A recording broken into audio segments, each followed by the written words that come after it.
माता अनुसुया एक पतिव्रता नारी थी। एक धर्म है, इसके नियम है।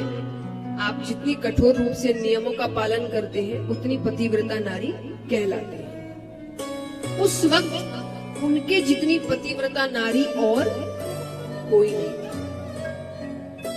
तो नारद जी तीनों देवियों के पास जाते हैं ये बात लेकर। 3 देवियां कौन है?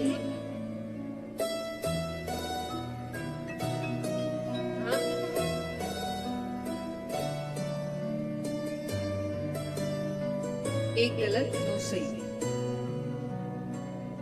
3 देव कौन है?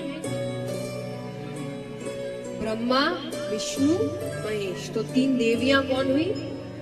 ब्रह्माणी, लक्ष्मी माता, पार्वती माता। 3 देवों की 3 देवियां। तो उनके पास जाते हैं और जाके माता अनुसुया की बहुत प्रशंसा कर रहे हैं कि उनके सतीत्व का तो डंका बज रहा है, उनकी जैसी पतिव्रता नारी कहीं नहीं है। माताओं ने कहा अच्छी बात है, पर हमसे भी ज्यादा है। नारद जी कहते हैं हाँ, अभी तो आपसे भी ज्यादा, भविष्य का नहीं पता। माताओं को बात अच्छी नहीं लगी। तीनों देव घर आते हैं। माताओं ने कहा जाइए और उनके सतीत्व को भंग करके। भगवान चाहते तो समझा सकते थे, पर कई बार बातों का उतना असर होता नहीं जितना करके दिखाने में होता। भगवान को पता था उनके सतीत्व को कोई भंग नहीं कर सकता। तो भगवान जाते, तीनों देव रास्ते में मिल गए। तीनों ने साधुआ का वेश बनाया। अत्रि ऋषि बाहर गए हुए थे। उनके घर के बाहर आवाज लगाई, भिक्षाम देहि। माता फल इत्यादि लेकर आती है। भगवान कहते फल नहीं चाहिए। माता ने कहा तो भोजन कर लीजिए। बोले जरूर करेंगे, पर वचन चाहिए, हम जैसे कहेंगे आप वैसे ही भोजन करेंगे। माता को लगा इनको मेवा मिष्ठान खाने की इच्छा होगी। माता ने कहा ठीक है, आप जैसे कहेंगे मैं वैसे ही भोजन करूंगी, आप अंदर आइए। आसन दिया, बैठाया। माता ने कहा बताइए कैसे करना है। भगवान कहते हैं आप जिस अवस्था में अपनी माता के गर्भ से निकली थी उसी अवस्था में भोजन करें।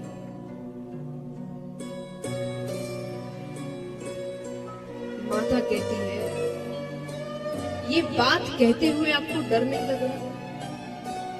यहाँ सबको पता है कि मैं एक पतिव्रता नारी हूं। आपको मेरे श्राप से डर नहीं लगता? देखिए तप क्या होता है? 2 चीजें हैं। तप एक तरीके से जब आप किसी नियम का पालन करते हैं कठोर रूप से, कि दुनिया इधर की उधर हो जाए, ये काम इसी समय है, ये तप है। कि दुनिया की कोई चीज वो नहीं बदल सकती। और पहले लोग इतना नहीं बोलते थे। जो भी बोलते थे सच बोलते थे, सटीक बोलते थे। आज भावनाओं में बह के कुछ भी बोल देते हैं, बाद में अपनी बात से मुकर जाते हैं। तो आजकल बोली का कोई मोल नहीं है। पहले ऐसा नहीं था। पहले वो बोलते ही कम थे और जो भी बोलते थे सच बोलते थे, तो उनकी बातें सच में सच होती थी। ये ताकत है तब।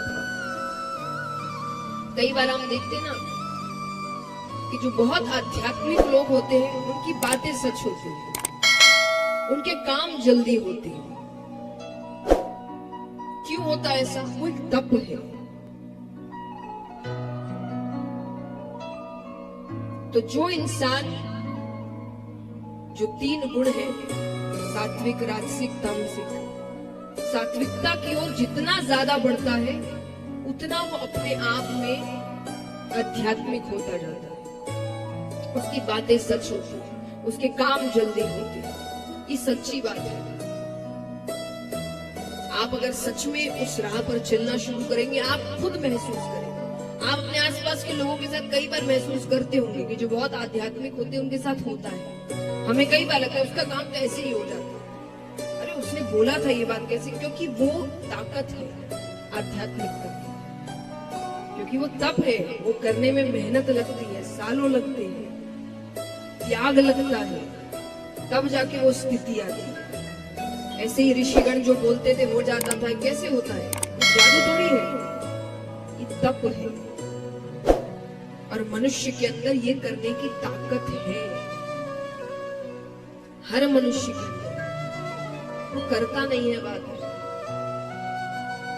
तो माता ने कहा आपको मेरे श्राप से डर नहीं लगता? भगवान कहते हैं आपने वचन दे दिया, अब पूरा करना नहीं करना वो तो आप पर निर्भर करता है। और अगर पूरा कर दिया तो क्षमा कर देना या श्राप देना ये आपकी दया पर निर्भर करता है। माता समझ गई जो व्यक्ति श्राप से नहीं डर रहा, मेरे क्रोध से नहीं डर रहा, वो फिर साधारण नहीं है। ये कोई मेरी परीक्षा चल रही है। माता ने कहा तो बैठो, मैं तैयारी करती हूँ। वो अंदर से हाथ में जल लेकर आती है और जल लेकर विष्णु भगवान का ध्यान कर रही है। सोचो वो सामने ही बैठे हैं। विष्णु भगवान का ध्यान करते हुए कहती है कि अगर मैंने सच में पतिव्रता धर्म का पालन किया है, उन नियमों का पालन किया है, वो सही तब किया है, तो ये जल छिड़कते ही ये तीनों साधु छोटे छोटे बालक बन गए। और जल छिड़कते ही तीनों देव छोटे छोटे बालक बन गए। बोलिए सती माता सूर्या जी की। अब उनके घर में 3 देव ब्रह्मा विष्णु महेश छोटे छोटे बच्चे बन के खेल रहे हैं। जैसा वचन दिया था कमरे में ले जाके उसी अवस्था में। अब बच्चों का भोजन क्या है? दूध। वो दूध पिला देती है और फिर अब बाहर वो खेल रहे हैं, खिलौने हैं, कभी ये फेंक रहे हैं, जैसे बच्चे होते घर में। अब बच्चे बने तो बच्चे जैसे करना तो पड़ेगा।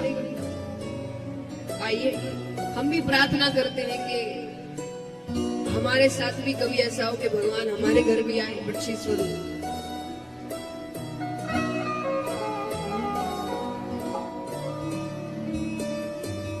माता अनुसुईया जी ने डाल दिया पालना, कि माता अनुसुईया जी ने डाल दिया पालना। झूल रहे 3 देव बन करके लालना, झूल रहे 3 देव